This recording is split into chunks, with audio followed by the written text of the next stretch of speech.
A Cape-based scientist, Hollywood actor, and local school are partnering for a new initiative. The town's capital improvement plan is almost ready to go before town council, and the airport could soon begin a new ramp project. These stories and more on this episode of Barnstable Today. It's Monday, February 24th, 2014. I'm Sarah Mannel.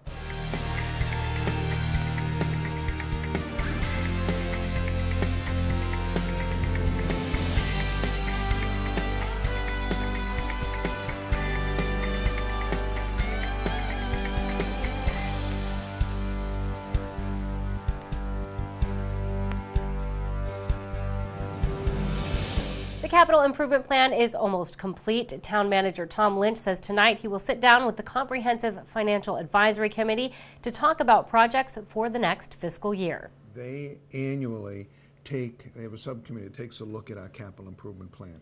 So they have looked at the 100+ projects. They rate them all for us. They make some general comments around their observation of the way they see the process. They will make positive suggestions all the way through their report that we might want to incorporate. We generally try to, because they might have one understanding of what we do, through this meeting talk about, well, here's the reason we might do it a particular way.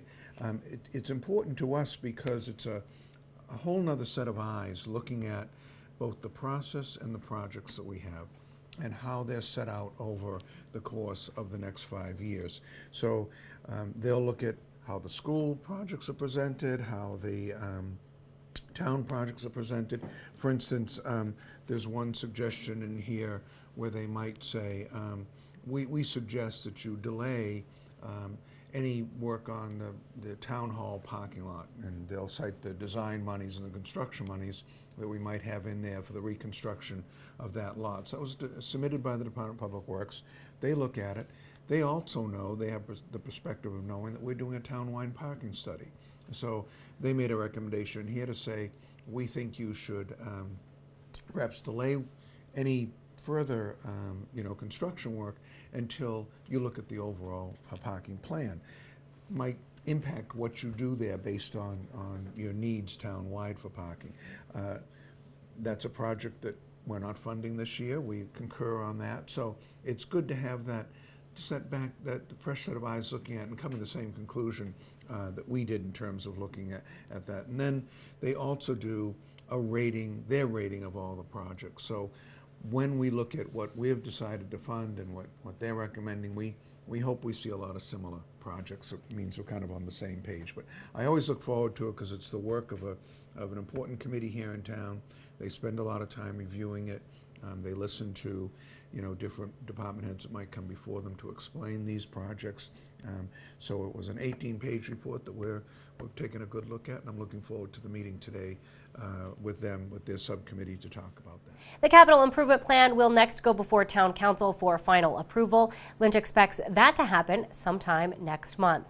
Also on the agenda for Lynch is a meeting with the Affordable Housing Trust Fund about the trust fund that benefits libraries and cemeteries in town. One of the groups that we have that assists our treasurer and others looking at those trust funds that we have, how they're invested, how perhaps they should be invested, and use their expertise to help the administration look at that. But in particular, Bo Murdoch, who's the chair, will be coming in because I'm sure he'll be wanting to talk about the Kirkman Fund and the distribution of those monies. This was a fund that was left to the town many years ago, and it goes to support the Cotuit Library and Mosswood Cemetery and all of our cemeteries throughout the town. So they'll be making recommendations as to how we do some funding for the cemeteries as well as how we fund Cotuit and all the other libraries. And in this instance, Cotuit gets a little larger share because that's where the folks live too, the Kirkmans lived, but it does get distributed among all the libraries, and we try to look for some sort of regional or effort that helps them all. So I'll be meeting with Bo, and then he'll actually is invited to speak before the town council to give an update of what their trust fund is doing. Lynch says this week's town council meeting will also include a proposal for a ramp project at the airport. Ron Pursuti will be coming representing the Airport Commission. It's coincidental perhaps, but there's also a very important item on the agenda for a large capital project at the airport. I don't know if you'll be interviewing Bud later on this week. You tend to have him on, but he has a ramp project that he wants to do. It was actually planned for a future capital improvement plan, but sometimes what the state does is they say, we have money available for you now. So you might have had that project 2 years from now, but if you can get $2.5 million or $5 million, they're going to reimburse. You're going to move forward with it now. So yes, the town council have a busy agenda, and those things included. Town council meets this Thursday night at 7 in the town hall hearing room. A Cape-based scientist, Hollywood actor, and local school are partnering for a new initiative. Cape Cod Community College will work with Scott Smith of OpFlex and Academy Award nominee Mark Ruffalo on a new way to track contaminants in water systems.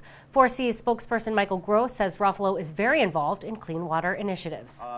Mark is very much an activist in terms of water quality, water preservation. His foundation is called Water Defense, in fact. And along the way, he ran into the Cape-based businessman Scott Smith, who has an unusual technology that absorbs carbons out of the water, and in fact is doing a great job in terms of oil cleanup. He was involved in the oil spill down in New Orleans. He was actually over the Costa Concordia where they rolled a cruise ship over. He's been seeing that this technology works.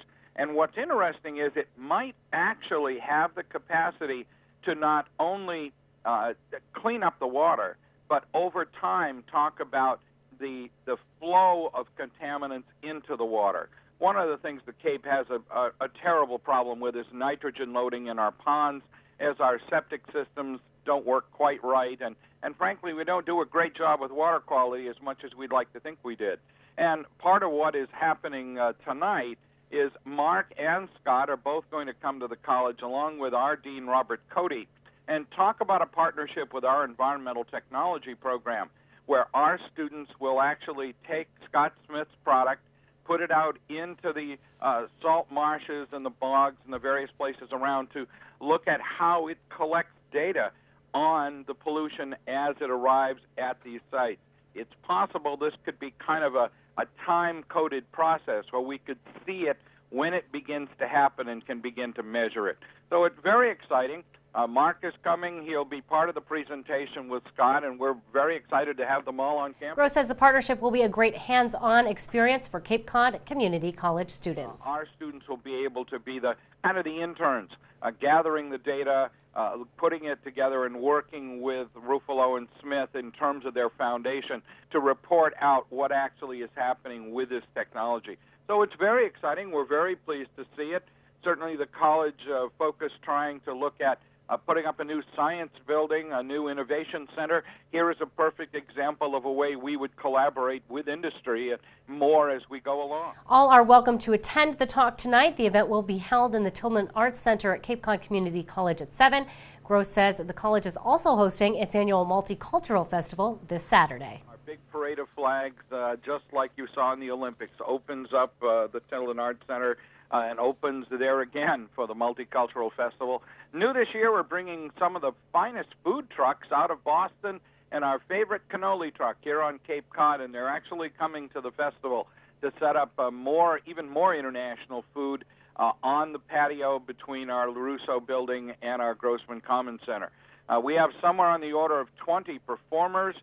We have in the ballpark of about that number of exhibitors from countries all over the world, vendors up in our upper Grossman Commons with products that are indigenous to their communities and their cultures. We're not showing, if you don't mind, cheap trinkets from somewhere else. These are beautiful pieces of cultural heritage that people are bringing to show in the upper Commons and are being offered for sale for people looking for a souvenir. Really an amazing event, 14th annual. It goes on all day 10 to 4. It is completely free. The food that is offered is generally offered at kind of a nominal cost so you can taste some of the cultures. We really hope people will come. This is an amazing production. Volunteers from all over this region. To learn more about the Multicultural Festival, visit capecod.edu. For Barnstable Today, I'm Sarah Mannell.